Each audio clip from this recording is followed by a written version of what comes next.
Good morning. Welcome again to Morning Devotions. Thank you again for our time together. I'd like us to come back to one of the greatest miracles in Jesus' life today, the raising of Lazarus from the dead. And I'd like to show you the heart of our Savior. In John chapter 11, beginning with verse 32, "Now when Mary came to where Jesus was and saw him, she fell at his feet, saying to him, 'Lord, if you had been here, my brother would not have died.' When Jesus saw her weeping, and the Jews who had come out with her also weeping, he was deeply moved in his spirit and greatly troubled. And he said, 'Where have you laid him?' They said to him, 'Lord, come and see.' Jesus wept. So the Jews said, 'See how he loved him.'" Now, brothers and sisters, I want you to notice something here. Jesus was not weeping in grief. Now, that's what people often say, but there was no grief in Jesus' heart. He knew he was about to raise Lazarus from the dead.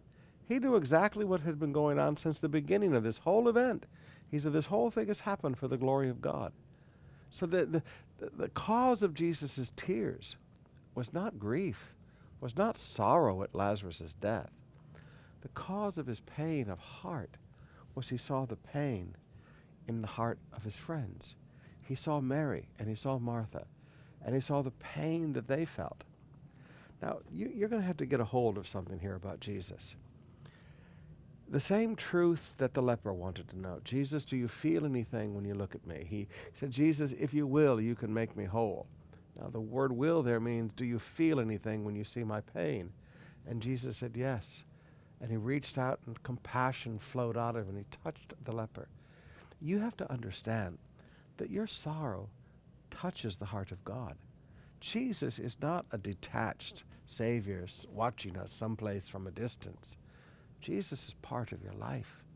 Jesus feels your hurt. Jesus feels your pain.